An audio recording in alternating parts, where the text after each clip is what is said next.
Capítulo 3. La fe. Visualización y creencia en la consecución del deseo.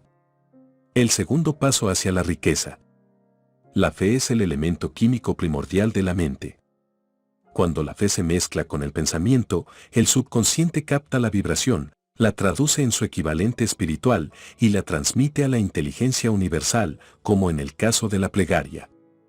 Las emociones de la fe, el amor y el sexo son las más poderosas entre las principales emociones positivas.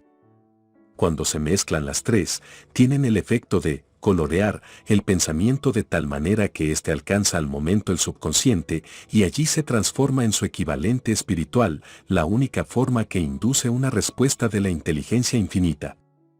¿Cómo desarrollar la fe?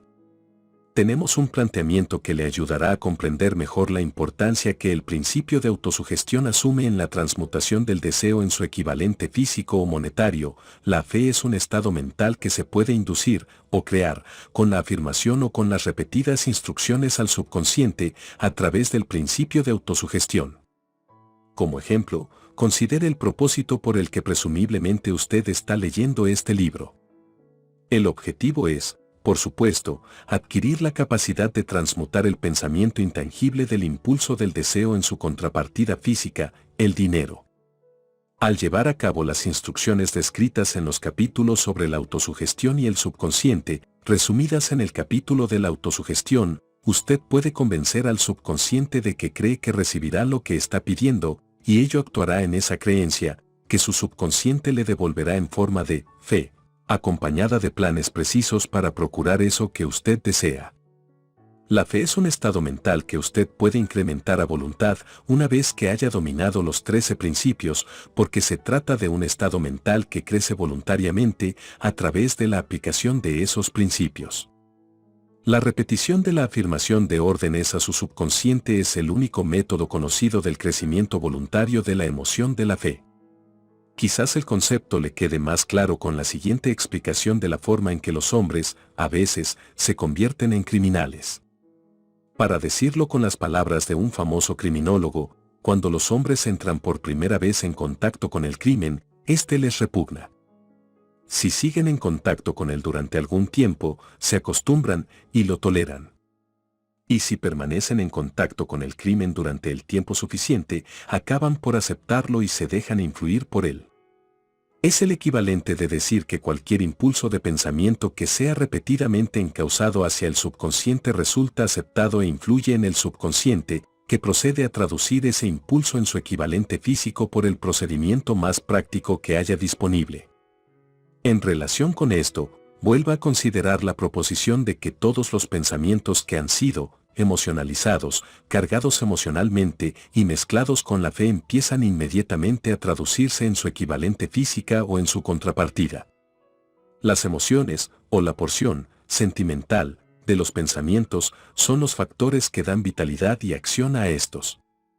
Mezcladas con cualquier impulso de pensamiento, las emociones de la fe, el amor y el sexo le añaden más energía de la que tendría por sí sola. No solo los impulsos de pensamiento que se hayan mezclado con la fe, sino los que se mezclan con cualquiera de las emociones positivas o de las negativas, pueden alcanzar el subconsciente e influir en él. Nadie está condenado a la mala suerte. A partir de esta afirmación, usted comprenderá que el subconsciente traducirá en su equivalente físico un impulso de pensamiento de naturaleza negativa o destructiva con tanta facilidad como actuaría con pensamientos de naturaleza positiva o constructiva. Esto explica el extraño fenómeno que millones de personas experimentan, denominado infortunio o mala suerte. Hay millones de personas que se creen condenadas a la pobreza y al fracaso, por culpa de alguna fuerza extraña que creen no poder controlar. Ellos son los creadores de su propio infortunio a causa de esta creencia negativa que su subconsciente adopta y traduce en su equivalente físico. Este es un momento apropiado para sugerirle de nuevo que usted puede beneficiarse, transmitiendo a su subconsciente cualquier deseo que quiera traducir en su equivalente físico o monetario, en un estado de esperanza o convicción de que la transmutación tendrá lugar. Su convicción, o su fe, es el elemento que determina la acción de su subconsciente. No hay nada que le impida engañar a su subconsciente al darle instrucciones a través de la autosugestión, tal como yo engañé al subconsciente de mi hijo.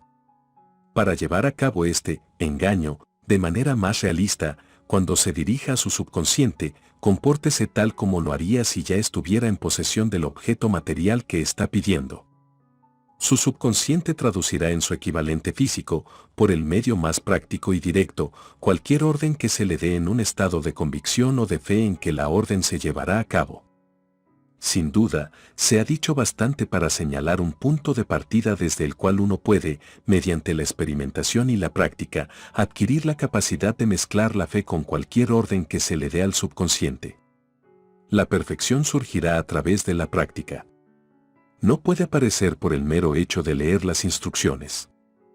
Es esencial para usted que estimule sus emociones positivas como fuerzas dominantes de su mente y quite importancia y elimine las emociones negativas. Una mente dominada por emociones positivas se convierte en una morada favorable para el estado mental conocido como fe. Una mente así dominada puede, voluntariamente, darle al subconsciente instrucciones que éste aceptará y ejecutará de inmediato. La fe es un estado mental que se puede inducir mediante la autosugestión. Durante todas las épocas, las religiones han exhortado a la humanidad en conflicto a tener fe en este o aquel dogma o credo, pero no han logrado explicar a las multitudes cómo tener fe. No han afirmado que la fe es un estado mental que se puede inducir mediante la autosugestión. En un lenguaje que cualquier ser humano normal podrá entender, describiremos todo lo que se sabe sobre el principio mediante el cual la fe puede aparecer donde todavía no existe. Tenga fe en usted, fe en el infinito. Antes de empezar, debería recordar que la fe es el elixir eterno que da vida, poder y acción al impulso del pensamiento. Merece la pena escuchar el enunciado anterior una segunda vez, y una tercera, y una cuarta. Merece la pena repetirlo en voz alta. La fe es el punto inicial de toda acumulación de riquezas. La fe es la base de todos los milagros y de todos los misterios que no se pueden analizar con los parámetros de la ciencia. La fe es el único antídoto conocido contra el fracaso. La fe es el elemento, el componente químico, que, combinado con la plegaria, nos proporciona comunicación directa con la inteligencia infinita.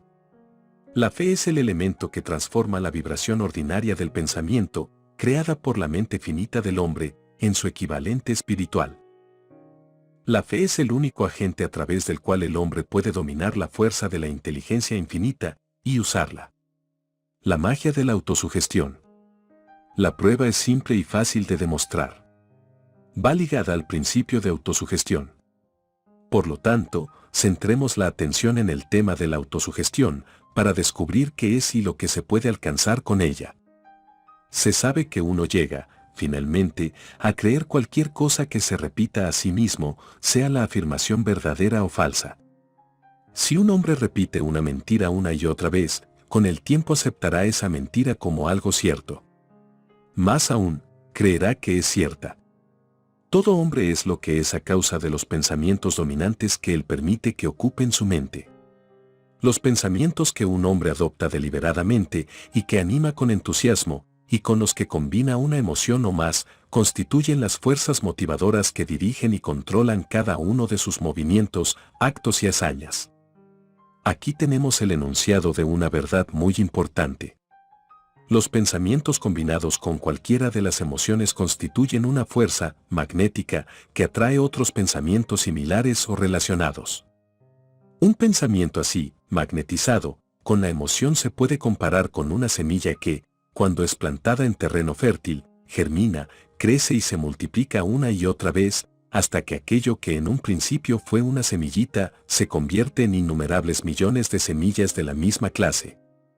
La mente humana está constantemente atrayendo vibraciones que armonicen con aquella que la domina. Cualquier idea, plan, pensamiento o propósito que uno abrigue atrae infinidad de ideas afines, adhiere estas ideas a su propia fuerza y crece hasta convertirse en el propósito maestro que domina y motiva al individuo en cuya mente se ha alojado. Volvamos ahora al punto inicial, para informarnos de cómo se puede plantar en la mente la semilla original de una idea. La información es fácil de entender, cualquier idea, plan o propósito se puede fijar en la mente mediante la repetición del pensamiento. Por eso le damos instrucciones para que ponga por escrito un planteamiento de su propósito principal, u objetivo primordial y preciso, lo memorice y lo repita en voz alta todos los días hasta que las vibraciones auditivas hayan alcanzado su subconsciente. Decídase a dejar de lado las influencias de todo ambiente desfavorable para construir su propia vida a la medida. Al hacer un inventario de sus recursos y capacidades mentales, quizá usted descubra que su mayor debilidad sea su falta de confianza en sí mismo. Esta desventaja puede ser superada y la timidez transformada en coraje a través de la ayuda que el principio de la autosugestión proporciona. La aplicación de este principio puede ejecutarse mediante la sencilla enunciación de los impulsos de pensamiento puestos por escrito, memorizados y repetidos hasta que lleguen a formar parte del instrumental del que la facultad inconsciente de su mente disponga. Fórmula para la confianza en uno mismo. Primero, sé que tengo la capacidad de alcanzar el objeto del propósito definido de mi vida, por lo tanto, exijo de mí mismo acción perseverante y continua hasta conseguirlo, y aquí y ahora prometo ejecutar tal acción. Segundo, me doy cuenta de que los pensamientos dominantes de mi mente se reproducirán con el paso del tiempo en actos externos y físicos para transformarse en una realidad física, por lo tanto, concentraré mis pensamientos durante 30 minutos cada día en la tarea de pensar en la persona en que me propongo convertirme, creando de este modo una imagen mental clara. Tercero, sé que, mediante el principio de la autosugestión, cualquier deseo que abrigue con perseverancia buscará expresarse a través de ciertos medios prácticos para obtener el objeto que haya tras él. Por lo tanto, dedicaré 10 minutos cada día a exigirme el desarrollo de la confianza en mí mismo. Cuarto, he escrito con claridad una descripción del objetivo primordial de mi vida, y nunca dejaré de esforzarme, hasta que haya conseguido la suficiente confianza en mí mismo para alcanzarlo. Quinto, comprendo con claridad que no hay riqueza ni posición que pueda durar mucho tiempo, a menos que se haya formado sobre la lealtad y la justicia, por lo tanto, no me comprometeré en ninguna transacción que no beneficie a todos a los que afecte. Tendré éxito atrayendo hacia mí las fuerzas que deseo emplear y la cooperación de otras personas. Induciré a otros a servirme, por obra de mi disposición de servir a otros. Eliminaré el desprecio, la envidia, los celos, el egoísmo y el cinismo y cultivaré el amor por toda la humanidad, porque sé que una actitud negativa hacia los demás nunca me dará el éxito. Haré que los demás crean en mí, porque yo creeré en ellos y en mí mismo. Firmaré esta fórmula con mi nombre, la memorizaré y la repetiré en voz alta una vez cada día, con la fe absoluta de que influirá gradualmente en mis pensamientos y mis actos para que yo me convierta en una persona que confía en sí misma y que goza del privilegio del éxito. Tras esta fórmula hay una ley de la naturaleza que ningún hombre ha sido todavía capaz de explicar. El nombre por el que dicha ley se conoce tiene poca importancia. Lo que importa de ella es que funciona para la gloria y el progreso de la especie humana, si es usada de forma constructiva. Por otra parte, si se la usa destructivamente, destruirá con la misma facilidad. En esta afirmación podemos encontrar una verdad muy importante: quienes se hunden en la frustración y acaban su vida en la pobreza, la miseria y la angustia lo hacen a causa de la aplicación negativa del principio de la autosugestión. La causa se puede encontrar en el hecho de que todos los impulsos de pensamiento tienen tendencia a vestirse de su equivalente físico. El desastre del pensamiento negativo. El subconsciente no distingue entre impulsos de pensamiento positivos o negativos. Trabaja con el material que le suministramos, a través de nuestros impulsos de pensamiento. El subconsciente traducirá en algo real un pensamiento regido por el miedo con tanta facilidad como transformaría en realidad un pensamiento regido por el coraje o por la fe.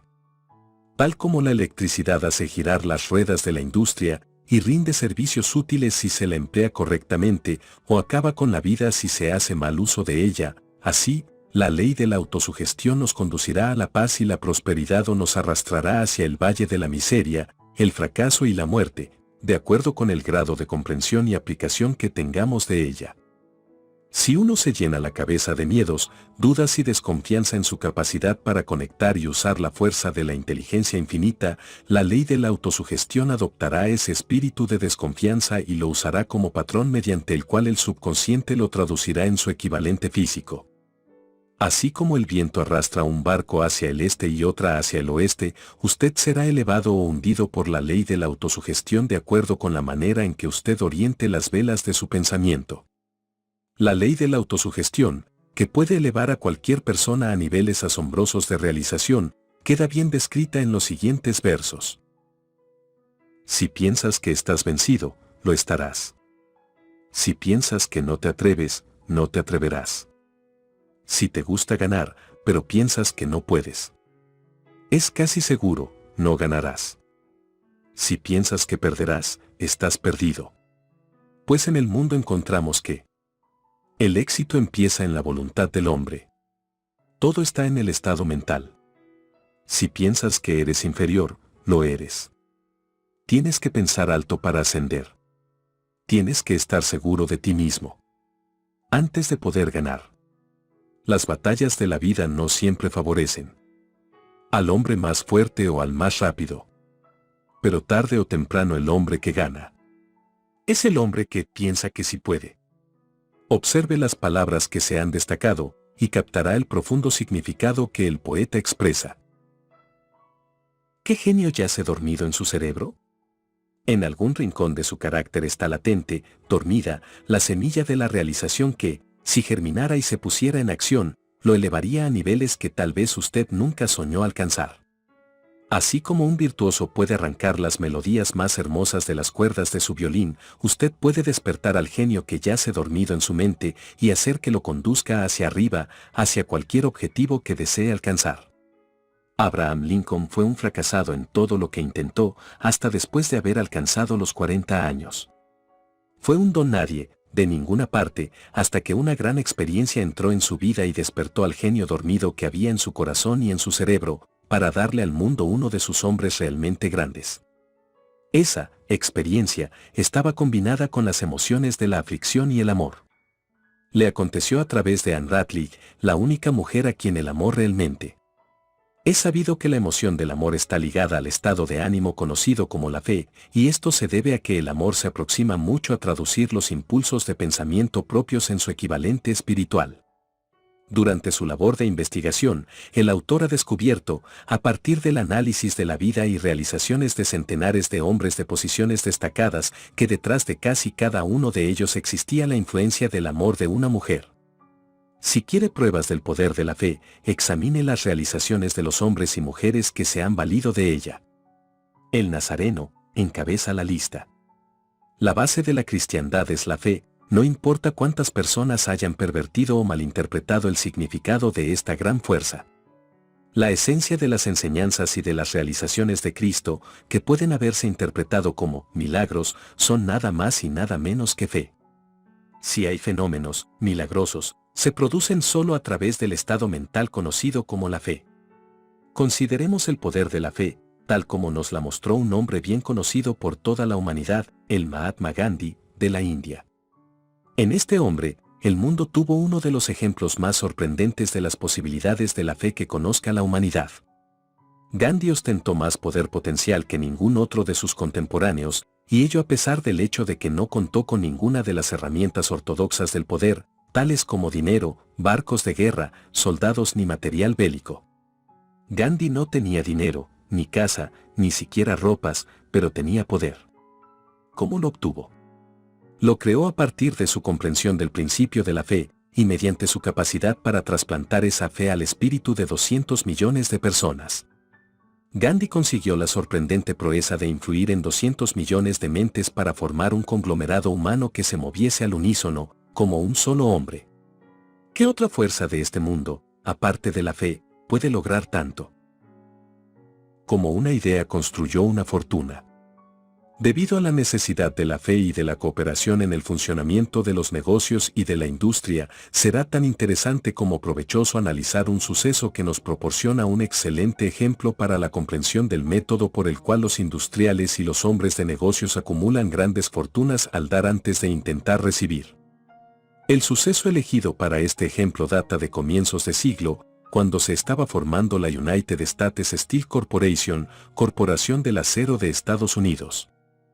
A medida que lea la historia, tenga presente esos hechos fundamentales y comprenderá cómo las ideas se han convertido en fortunas inmensas. Si usted es de los que se han preguntado a menudo cómo se han acumulado las grandes fortunas, esta historia de la creación de la United States Steel Corporation le resultará esclarecedora. Si tiene alguna duda de que los hombres pueden pensar y hacerse ricos, esta historia disipará esa duda, porque usted podrá ver con claridad en la historia de la United States Steel Corporation la aplicación de una porción importante de los principios que se describen en este libro. El asombroso relato del poder de una idea ha sido escrito de forma espectacular por John Lovell, del New York World Telegram, y la transcribimos con su cortesía. Un bonito discurso de sobremesa por $1.000 millones. Aquella noche del 12 de diciembre de 1900, en la que unos 80 miembros de la sociedad financiera se reunieron en el salón de banquetes del University Club, en la Quinta Avenida, para hacer los honores a un hombre joven del oeste de Estados Unidos. Ni media docena de los invitados supuso que estaban a punto de presenciar el episodio más importante de la historia de la industria estadounidense. Edward Simmons y Charles Stewart Smith, llenos de gratitud por la pródiga hospitalidad con que Charles Schwab les había regalado durante una reciente visita a Pittsburgh, habían organizado la cena para presentar a aquel empresario del acero de 38 años a la Sociedad de Banqueros del Este de Estados Unidos. Pero no esperaban que magnetizara de tal modo la convención. De hecho, le advirtieron que los corazones que rellenaban las camisas de Nueva York no reaccionarían a la oratoria, y que si no quería aburrir a los Tillman y los Harriman y los Vanderbilt, sería mejor que se limitara a 15 o 20 minutos de intrascendencias amables, pero nada más. Incluso John Pierpont Morgan, sentado a la derecha de Schwab, como indicaba su dignidad imperial, había previsto honrar la mesa con su presencia muy brevemente. Y en lo que se refería a la prensa y al público, todo el asunto presentaba tan poco interés que los periódicos del día siguiente ni lo mencionaron. De manera que los dos anfitriones y sus distinguidos invitados probaron los habituales 7 u 8 platos. Hubo poca conversación y versara sobre lo que versase, fue parca y discreta. Aunque algunos de los banqueros y agentes de bolsa habían visto antes a Schwab, cuya carrera había florecido en los bancos de Menengue-Gile, ninguno lo conocía bien. Pero, antes de que la velada acabara, ellos y Money Master Morgan quedarían admirados, y un bebé de $1.000 millones, la United States Steel Corporation, nacería allí. Quizás sea una lástima para la historia que no se haya hecho ninguna grabación del discurso de Charlie Schwab en aquella cena. Sin embargo, tal vez se tratara de un discurso casero, con incorrecciones gramaticales, pues los perfeccionismos del lenguaje nunca le interesaron a Schwab, lleno de refranes y compaginado con ingenio. Pero, aparte de eso, obtuvo una fuerza y un efecto impresionante sobre los $5.000 millones de capital estimado que los comensales representaban. Cuando terminó, y la reunión vibraba todavía con sus palabras, aunque Schwab había hablado durante 90 minutos, Morgan condujo al orador a una ventana apartada donde, balanceando las piernas en un alto e incómodo asiento, hablaron durante 1 hora más. La magia de la personalidad de Schwab se había puesto en acción con toda su potencia, pero lo más importante y perdurable fue el programa detallado y explícito que presentó para el engrandecimiento del acero. Muchos otros hombres habían tratado de interesar a Morgan en montar juntos un trust del acero imitando los patrones de las empresas de galletas, cables y flejes, azúcar, goma, whisky, aceite o goma de mascar. John Gates, el apostador, lo había urgido a hacerlo, pero Morgan no había confiado en él. Los hermanos Moore, Bill y Jim, mayoristas de Chicago que habían fusionado una fosforera y una corporación de galletitas, habían tratado de convencerlo, fracasando en su intento. Elbert Gary, el sacrosanto abogado del Estado, quiso atraerlo a su terreno, mas no llegó a ser lo bastante grande como para impresionarlo. hasta que la elocuencia de Schwab elevó a Morgan a las alturas desde donde pudo visualizar los sólidos resultados del proyecto financiero más atrevido que se hubiera concebido nunca. La idea era considerada un delirante sueño de especuladores ingenuos. El magnetismo financiero que, hace una generación, empezó a atraer miles de compañías pequeñas y a veces ineficazmente dirigidas a combinaciones más grandes y competitivas, se ha vuelto operativo en el mundo del acero gracias a los artilugios de aquel jovial pirata de los negocios, John Gates. Este había formado ya la American Steel and Wire Company con una cadena de pequeñas empresas y junto con Morgan había creado la Federal Steel Company. Pero al lado del gigantesco trust vertical de Andrew Carnegie, dirigido por sus 53 accionistas, esas otras combinaciones resultaban insignificantes. Podían combinarse como mejor les pareciese, pero ni todas juntas harían mella en la organización de Carnegie, y Morgan lo sabía. El viejo escocés excéntrico también lo sabía. Desde las majestuosas alturas de Skibo Castle había visto, primero divertido y luego con resentimiento, los intentos de las pequeñas compañías de Morgan entremetiéndose en sus negocios. Cuando esos intentos se tornaron demasiado importantes, el mal genio de Carnegie se convirtió en ira y en deseos de venganza. Decidió duplicar cada fábrica suya por cada una que sus rivales poseyeran. Hasta entonces no había tenido interés en cables, tubos, flejes ni planchas. En cambio, se contentaba con venderle el acero en bruto a esas compañías y las dejaba que trabajaran en la especialización que quisieran. Ahora, con Schwab como jefe y lugarteniente capaz, planeaba arrinconar a sus enemigos contra la pared. Así fue como Morgan vio la solución a su problema de combinaciones en el discurso de Charles Schwab. Un trust sin Carnegie, el gigante, no sería ningún trust, sino un pastel de ciruelas sin ciruelas.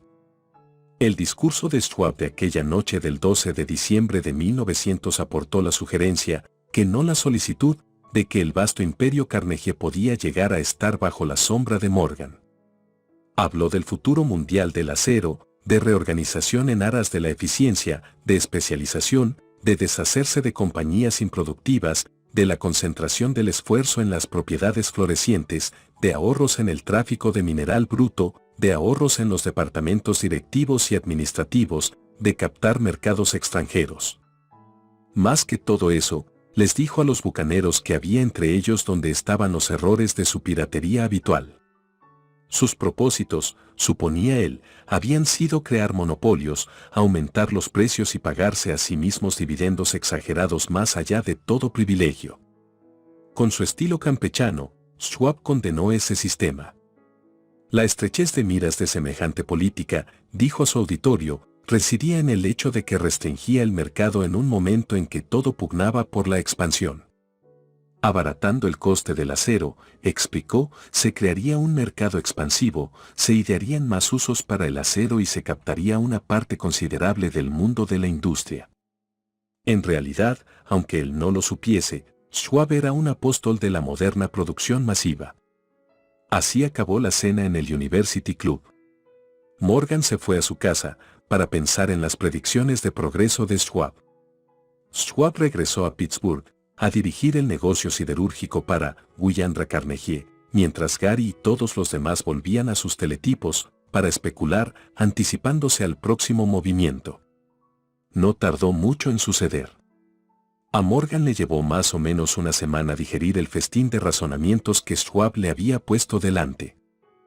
Cuando se aseguró de que no iba a sufrir ninguna indigestión financiera, llamó a Schwab y se encontró con un hombre bastante tímido. Al señor Carnegie, le dijo Schwab, quizá no le alegrara mucho descubrir que el presidente de su conglomerado de empresas había estado coqueteando con el emperador de Wall Street, el barrio que Carnegie había resuelto no pisar jamás. Entonces John Gates, que hacía de intermediario entre Morgan y Schwab, sugirió que si Schwab estuviera casualmente de paso por el Bellevue Hotel de Filadelfia, Morgan podía coincidir con él en el mismo sitio. Sin embargo, cuando Schwab llegó, Morgan se hallaba enfermo en su casa de Nueva York y, presionado por la invitación del hombre mayor, Schwab viajó a Nueva York y se presentó ante la puerta de la biblioteca del financiero. En la actualidad, Ciertos historiadores de la economía han expresado la sospecha de que esta historia, desde el principio al fin, fue planificada por Andrew Carnegie, que la cena en honor de Schwab, el célebre discurso, la reunión del domingo por la noche entre Schwab y el rey del dinero fueron sucesos que el sagaz escocés había preparado de antemano. La verdad es precisamente todo lo contrario. Cuando Schwab fue llamado a cerrar el trato, ni siquiera sabía si el jefecito, como llamaban a Andrew, prestaría atención a una oferta de vender, en particular a un grupo de hombres a quienes Andrew consideraba dotados de algo menos que la beatitud. Pero Schwab acudió a la reunión con 6 hojas escritas de su puño y letra, llenas de datos que, según él, representaban el valor físico y potencial de rendimiento de cada compañía metalúrgica que él consideraba una estrella esencial en el nuevo firmamento del metal. 4 hombres sopesaron esos esquemas durante toda la noche. El jefe, por supuesto, era Morgan, firme en su credo del derecho divino del dinero. Con él estaba su socio aristocrático, Robert Bacon, un erudito y un caballero. El tercero era John Gates, a quien Morgan tachaba de apostador y utilizaba como herramienta. El cuarto era Schwab, que sabía más sobre el proceso de elaborar y vender acero que cualquier grupo de hombres de su época. A lo largo de aquella conferencia, los esquemas del hombre de Pittsburgh no se cuestionaron nunca. Si él decía que una compañía valía tanto, así era, y punto. También insistió en incluir en la combinación solo las empresas que él tenía nominadas. Había concebido una corporación sin dobleces, donde ni siquiera quedaba lugar para satisfacer la codicia de amigos que deseaban descargar sus compañías sobre los anchos hombros de Morgan. Al amanecer, Morgan se puso de pie y se desperezó. Solo quedaba una pregunta pendiente. ¿Cree que puede persuadir a Andrew Carnegie de vender?, preguntó. Puedo intentarlo, repuso Schwab. Si usted consigue que venda, me comprometeré en todo este asunto, aseguró Morgan. Hasta allí todo iba bien. ¿Pero vendería Carnegie? ¿Cuánto pediría? Schwab pensaba en unos $320 millones, ¿cómo se efectuaría el pago? ¿En acciones ordinarias o preferentes? ¿En bonos? ¿En efectivo? Nadie podía reunir $320 millones en efectivo. En enero acudieron a un partido de golf en los helados prados de St. Andrews, en Westchester, Andrew envuelto en jerseys, bien abrigado, y Charlie conversando de trivialidades, para ejercitar el buen humor. Pero no se pronunció ni una palabra sobre negocios hasta que la pareja se sentó en la cálida sala de la cabaña que Carnegie poseía cerca de allí. Entonces, con el mismo poder de convicción con que había hipnotizado a 80 millonarios en el University Club, Schwab dejó caer rutilantes promesas de retiro y comodidad, de los innumerables millones que satisfarían los caprichos sociales del viejo escocés. Carnegie estuvo de acuerdo, escribió algo en un trozo de papel y dijo: «Muy bien, venderemos por ese precio». La cifra era de unos $400 millones y surgió a partir de los 320 millones que Schwab había previsto como precio básico, añadiéndole 80 millones para recuperar el valor aumentado sobre el capital previsto durante los últimos 2 años. Más tarde, en la cubierta de un transatlántico, el escocés le decía arrepentido a Morgan: «Ojalá te hubiera pedido 100 millones más». «Si me los hubieras pedido, te los hubiese pagado», le respondió Morgan, animadamente. Hubo cierto alboroto, por supuesto. Un corresponsal británico envió un cable diciendo que el mundo del acero extranjero estaba aterrado ante la gigantesca corporación. El presidente Hadley, de Yale, declaró que a menos que se regulasen los trusts, el país tendría un emperador en Washington durante los próximos 25 años. Pero ese hábil agente de bolsa que quien era, se aplicó a su trabajo de impulsar tan vigorosamente las nuevas acciones hacia el público, que todo el exceso de liquidez, estimado por algunos en cerca de $600 millones, fue absorbido en un abrir y cerrar de ojos. De manera que Carnegie obtuvo sus millones, el sindicato de Morgan consiguió 62 millones por todos sus problemas, y todos los muchachos, desde Gates a Gary, también ganaron sus millones. Schwab, de 38 años, obtuvo su recompensa. Fue nombrado presidente de la nueva corporación y ostentó el cargo hasta 1930. La riqueza empieza con el pensamiento.